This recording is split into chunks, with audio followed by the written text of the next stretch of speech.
احنا جات لنا معلومات مهمه جدا في قضيه مدام اسيا. فاكرين عزت الكهربائي اللي كان مشتبه فيه في اول القضيه؟ ماله عزت؟ ضميره صحي، فقرر ان هو يعترف ان سياده العميد على كل حاجه. الحكاية ابتدت لما إدارة القرية كلموني عشان أعمل شغلانتين. مدام سميحه كانت سالت مدام اسيا اذا حضرتك كنت نقلت الانترنت من الريسبشن لاوضه الضيوف اللي هي متعوده دايما تقعد فيها زي ما حضرتك قلت لي. نقلت الراوتر أوضة مامي؟ لا بس كلمت ناس من الصيانة يجنوا. اللي حصل كالآتي: عزت كان بيعمل شغل صيانة عند خليل المنسترلي.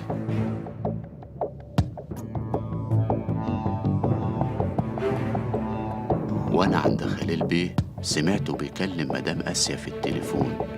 مفيش مروح، يعني كانوا عندي الساعة 9 ومش هتروحوا قبل الساعة 4. ما تتأخروش. ايه اللي حصل بعد كده؟ حصل كل حاجة غلط، كل حاجة غلط. كنت عندهم الظهر بركب وصلة نت جديدة. وصلحوا فعلا، بس وهو خارج ساب باب الشيش موارب. جم بميكروباص ودخلوا البيت. عزت طلع من على الشجرة اللي جنب باب أوضة الضيوف، وهو طالع الزرادية وقعت منه اتعلقت على الشجرة. سابها، دخل من باب البلكونة وهو داخل قطع السلك. والسلك ده يا دكتور هو اللي حضرتك يا مدام سميحه طلبت ان هو يتنقل من الريسبشن لاوضه الضيوف اللي انت متعوده تقعدي فيها دايما. ده بقى اللي خلى الرائد سيف يشك فيك يا دكتور ان انت اللي قطعت السلك، عشان مدام سميحه ما تعرفش تيجي وتعرف تنفذ جريمتك. ودخل البيت فعلا. عزت وعيد سمعوا صوتكم. عيد طلع يجري على اوضه المكتب، اما عزت فراح يستخبى في اوضه الضيوف، وفضلوا قاعدين ساكتين راقدين في مكانهم. وفضلوا كده لحد ما نور الاوضه اتطفى، واتاكدوا ان انتوا رحتوا في النوم، فظهروا تاني وقرروا ان هم يكملوا. نخطف عيل صغير ونطلب من أهله فدية صغيرة تخليهم يدفعوا بسرعة وما يبلغوش عننا. يعني أصلا كان مقصود بكل الموضوع ده هو سليم. أقسم بالله ما كان هيضر أبدا. هي كام ساعة ويرجع لهم تاني.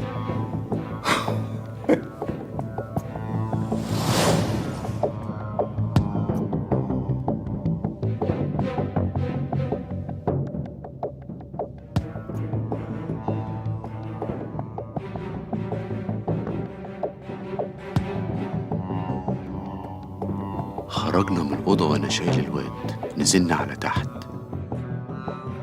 وعيد حط مخدة مكانه عشان نكسب وقت.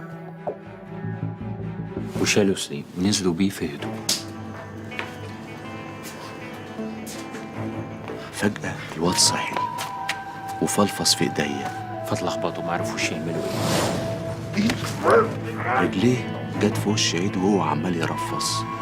عيد اتجنن على الواد وطلع سلاح ما كانش معاه قبل كده. انت هتعمل ايه يا جدع؟ انت ايه اللي انت شايله ده؟ هنا عزت شاف الخنجر بتاع الدكتور راجي في ايد عيد. الخنجر ده كان معاه من الاول؟ لا، عيد بقى اللي مستخبي ورا المكتب في اوضه السلاح عجبه الخنجر، فقام واخده وحطه في هدوء. وده الخنجر اللي احنا لقيناه وقع بره. ماشي يا اسطى عزت، ماشي، خليني معاك للاخر. يا جدع اهبط، ما تبقاش حمار. احنا ما اتفقناش على قتل، وبعدين هنعمل ايه بيه جثه؟ انت حمار. الواد عضني في ايديا فسيبته وجري. عيد جري ورا الواد وانا جريت وراه بس ما لقيناهوش. بس حصل حاجه غريبه قوي مش عارفين نفهمها ولا نفسرها. إيه؟ ايه اللي خلى مدام اسيا تصحى في الوقت ده وتخرج من اوضتها؟ مش عارفة أنا.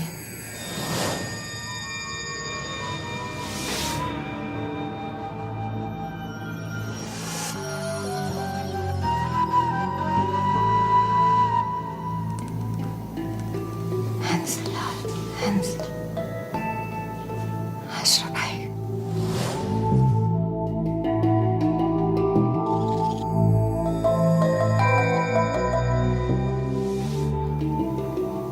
مية بتغلي. هدفع مصاريف مدرسة الزخرفة بتاعت سليم. عايزة أدفعها. مين معاكي؟ لوحدي. أنا بحب أبقى لوحدي.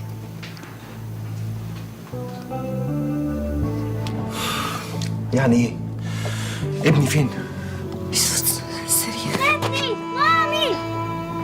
سليم بيصرخ. هو معاكي في المطبخ؟ لا، صريخ بره. وحصلت حاجة ما كانوش متوقعينها. خرجت اشوف فيه ايه، لقيت راجل معرفوش. عزت كان عارف إن هي عارفاه فراح جري يستخبى. عيد هجم عليها وكممها وهددها بالسلاح اللي كان معاه. ما شفتش سليم مع السكينة، كتم لي بوقي. مش عارفة أصرخ، مش عارفة أنادي على راجل.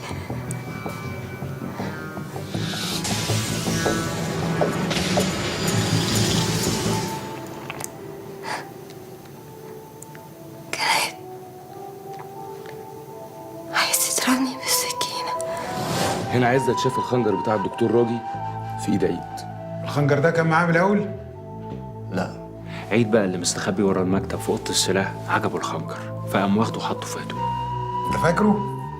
شكل الخنجر يعني فاكره؟ فخم كده وعريض مفلطح والظهر بتاعه مشغول وفي تجويف كده زي خرم في السلاح. دي سكينة راجي. أيوة، دي سكينة راجي. زقيت السكينة واتحولت. وعشان كده الخنجر كان عليه دم مدام اسيا. والدي ان ايه بتاعك يا دكتور راجل اللي كان على الخنجر واحنا ظلمناك. فعلا حصل ان انت اتعورت وانت بتسلم. وهما بيتخانقوا الخنجر وقع من عيد. وده الخنجر اللي احنا لقيناه وقع بره، والسلسله وقعت من مدام اسيا.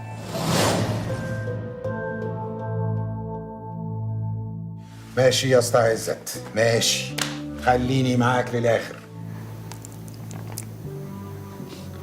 مفتاح العربية موجود، مفتوحة.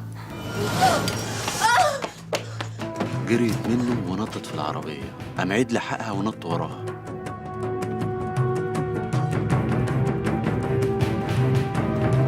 ومدام اسيا جريت على العربيه وفتحتها كانها كانت عارفه انها مفتوحه. انت سبت المفتاح. عشان ينضفوها.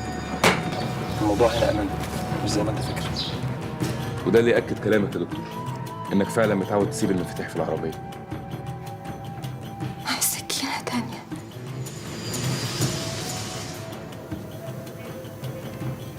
دخلني جوه العربية.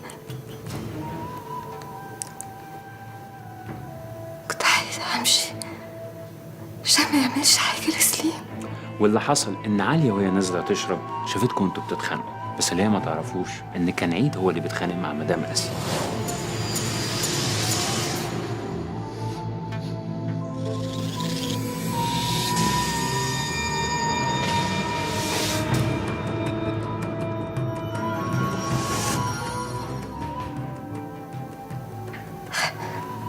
خليته يمشي بالعربية، ما قاومتش. المهم هم ما يحصل لهمش حاجة.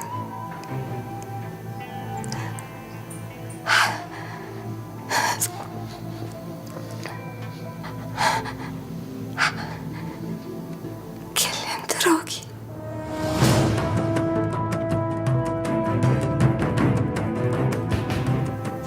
ما بيردش عليا، ما بيردش،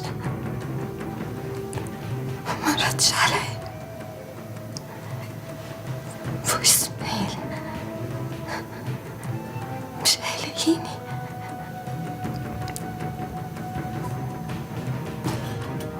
وقفني اجيب فلوس وخدها مني. شاف التليفون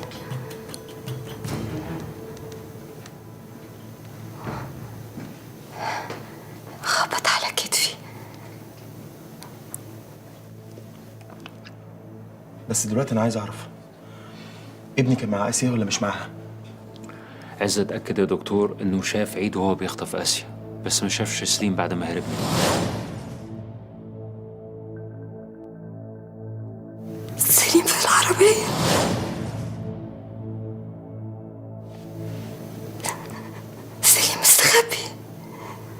استخبي ورا في العربية.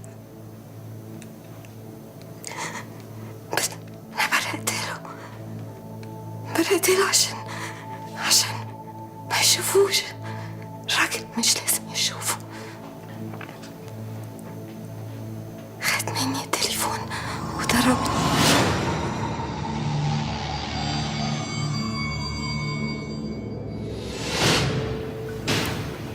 سليم دافع عني. الراجل شافه وضربه.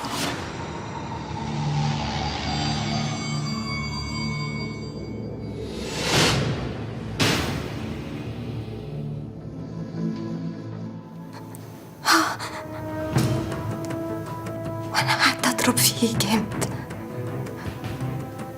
العربية بقت تيجي يمين وشمال، يمين وشمال، وقربنا على المية. في البحيرة.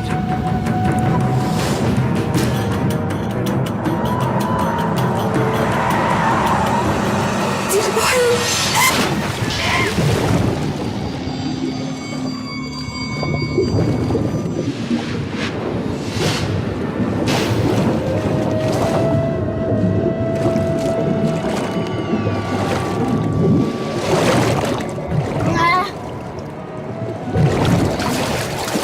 انت شاطر وبتعرف تعوم، ما تخافش خالص. ها، خليك فوق يا سليم، خليك فوق.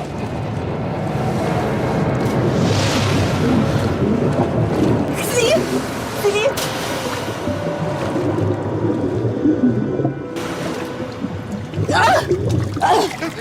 خليك فوق، ما تنزلش. رد عليا، ما تتكلمش ليه؟ رداني. ابنه.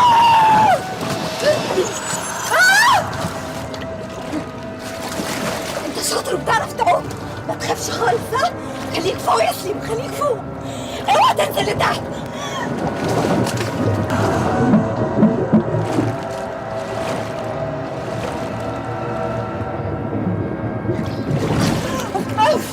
امسك ايدي، اتنفس.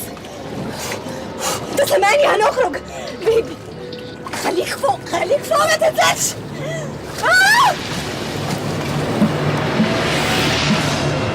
هنخرج من هنا وهنقوم. ها،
كل حاجة.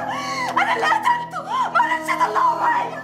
أنا كنت عايزة أموت معاه، ما رضيتش أطلعه معايا، ما رضيتش أطلعه معايا، ما رضيتش أطلعه، والله ما رضيت.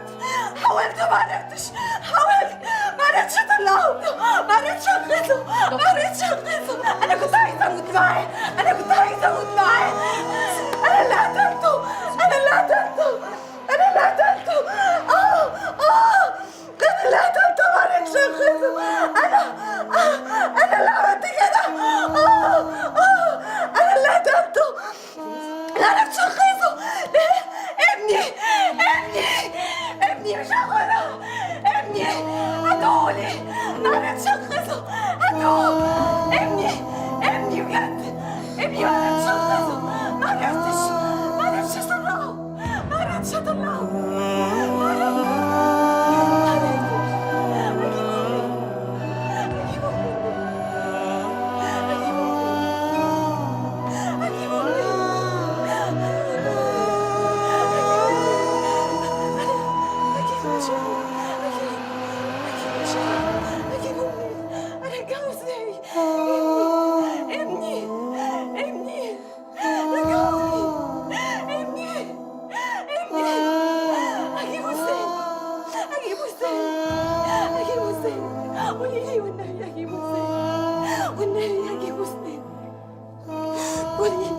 أجيبه منين؟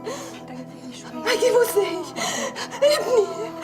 ابني أنا أجيبه ازاي؟ أجيبه ازاي؟ أرجعه ازاي؟ أجيبه ازاي؟ أجيبه ازاي؟ أنا اللي عملت كده.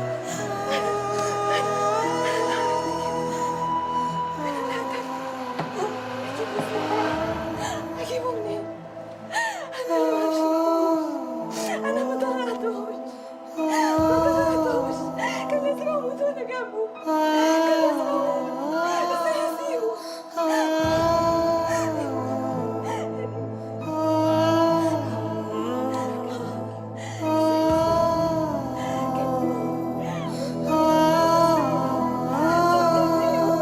قولي له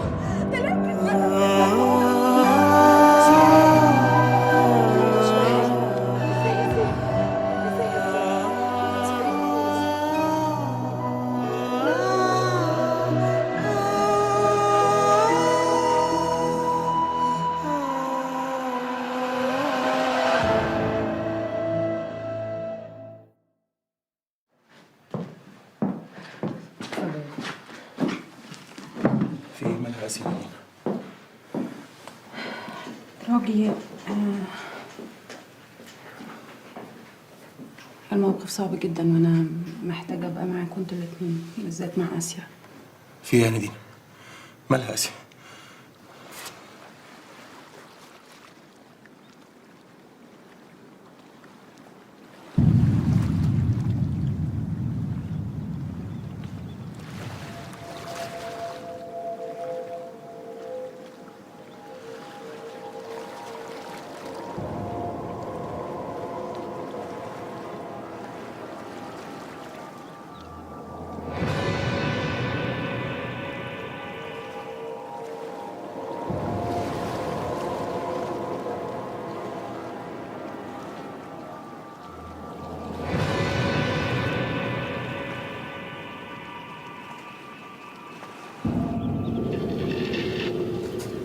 راجي الموقف هيبقى صعب عليكم انتوا الاتنين بالذات على اسيا.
الصدمة اللي تعرضت لها آسيا كانت قاسية جدا. فضلت عايشة في تفاصيل الحادثة. العقل في الحالات دي أحيانا بيختار إنه ينسى يفقد الذاكرة عشان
صحيت بعد الحادثة لقت نفسها في مكان تاني مع ناس ما تعرفهمش. ما فكرتش حتى إنها تسأل هي مين أو جاية منين، واختارت إنها تقبل الحياة الجديدة اللي هي موجودة فيها وتعيش تفاصيلها.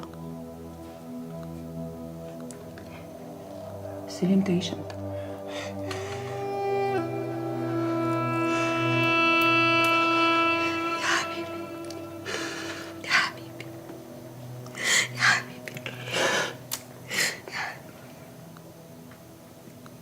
أنا مقدرة قسوة الموقف، بس في الأيام الجاية انتوا الاتنين محتاجين تقفوا جنب بعض.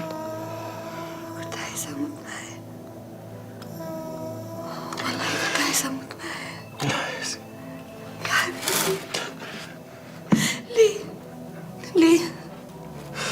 ليه؟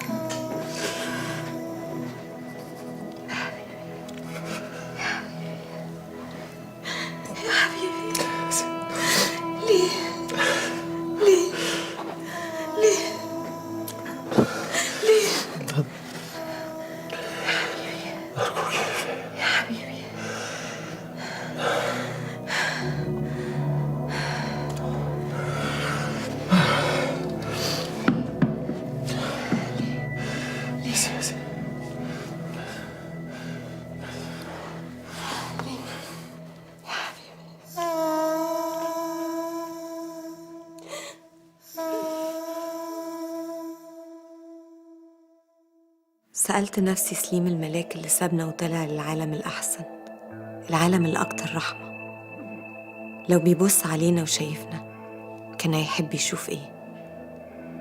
وابتديت أشوف الحكمة في إن ربنا استرد وديعته، أغلى وديعة. حينئذ أجاب يسوع وقال لها: يا امرأة، عظيم إيمانك، ليكن لك ما تريدين. فشفيت ابنتها من تلك الساعة. كأنه راح عشان نعمل وقفة مع الدنيا، عشان يبعت لنا رسالة. ملاك ربنا بعته لنا عشان نفوق لنفسنا، لأرواحنا، لمعنى الحياة، عشان نعيد اكتشاف نفسنا وعلاقتنا من جديد، ونكتشف خوفنا ووحدتنا رغم عيشتنا مع بعض.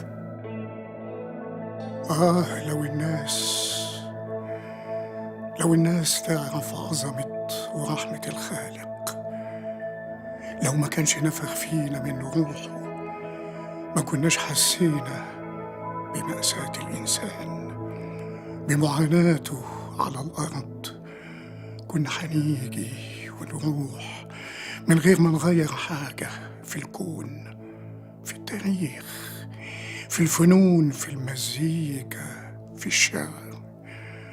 ما كناش عرفنا حلاوة الإنسان لما يبقى جدع حر، وقبل كل شيء لما يبقى عادل.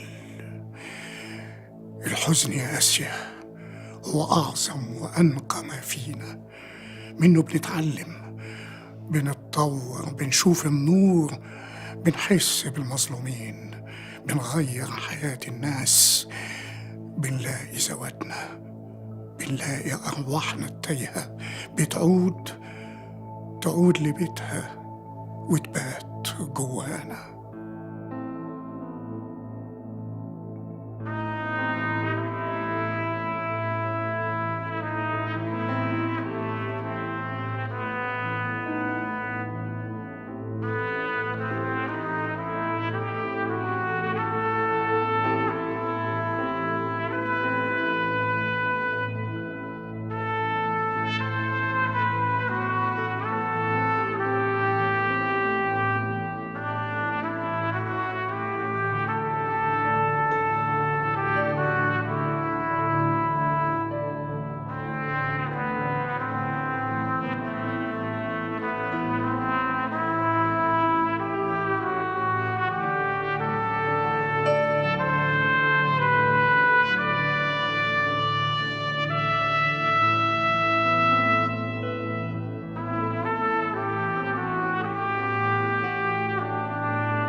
مساء الخير، مدام اسيا شوي لو سمحت. أنا خير. انا حضرتك جاي من مدرسه سليم، ده البوكس بتاعه حضرتك كنت طلبتيه. البقاء لله يا فندم. عايز حضرتك.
أنا شفت حاجات كتير،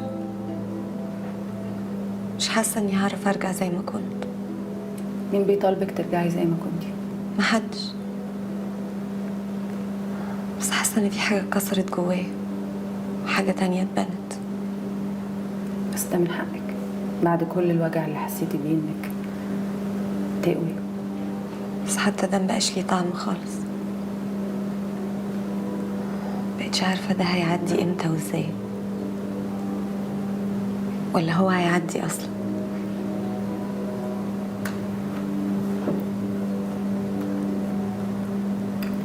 انت عايزاه يعدي؟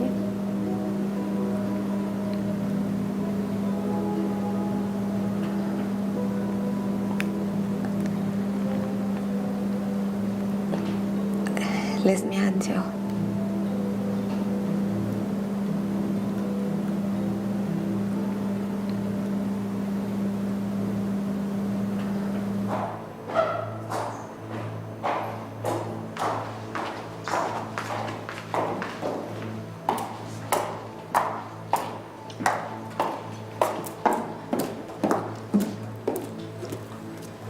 راجي، أنا عايزة أروح الفيوم.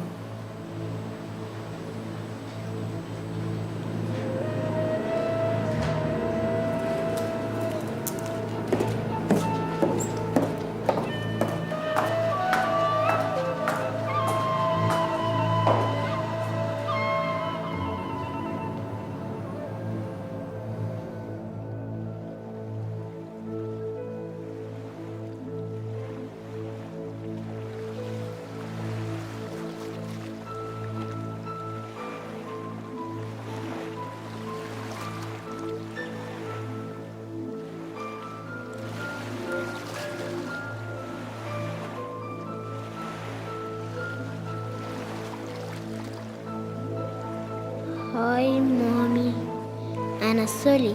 لأ، أنا سولي الكبير قوي. الميس طلبت إن احنا نكتب جواب علشان عيد الأم، نكتب جواب علشان حد احنا بنحبه.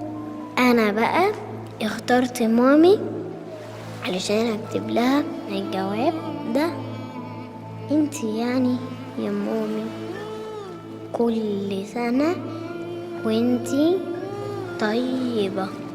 أنا هجيبلك هدية. الجواب ده مش هدية علشان انتي في عيد ميلادي بتجيبيلي هدايات كتير، مش جواب وخلاص. فمش ينفع ان انا اجيبلك جواب هدية، لازم اجيب هدية كمان. بصي بقى، انا هفتح الحصالة بتاعتي واشوف انا عندي فلوس قد ايه، بس انت عدي معايا عشان انت عارفة ان انا ما بعرفش اعد لحد 100 بس. يا رب تكون فلوس كتير علشان اقدر اشتريلك حاجات كتير. بتحبي ايه يا مامي؟ لا ما تقوليش، انا عارف وهفكر. انا عرفت خلاص، انتي بتحبي بابي وعالية ودانا طبعا، بس دول انسان مش بتبيعوا ولا بيشتروا. انت عارفة يا مامي انا هجيبلك ايه؟ ترامبين، عشان انا وانتي نفضل نتنطط ونبقى مبسوطين قوي، والوان كتير. انا الكبير قوي وانتي الكبيرة قوي، بس ست. انتي بتقلديني صح؟ زي ما انا بنام انتي بتنامي، وزي ما انا بصحى انتي بتصحي، ولما انا بجري انتي كمان بتجري. زي ما انا اتعورت في وشي وعيطت انتي كمان قلدتيني وعيطتي، ولما بضحك بتضحكي معايا نفس الضحكة يا موني. على فكرة انا مش متضايق عشان انتي بتعملي زيي، انا الكبير وعمري ما بزعل. انا بحبك قوي يا مامي يا اسيا يلي بتحبي سولي، وكمان بدعي ربنا ان هو يخلي مامي اخر واحدة تطلع عند ربنا.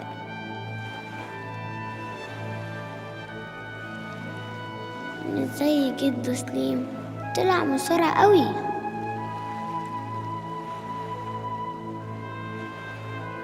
بصي يا مامي، لما يجي العيد ميلاد بتاعي عايزك تكتبي لي جواب وهدية حلوة قوي. أنا بحبك قوي يا مامي، أنا بحبك قوي قوي قوي قوي يا مامي الكبير قوي.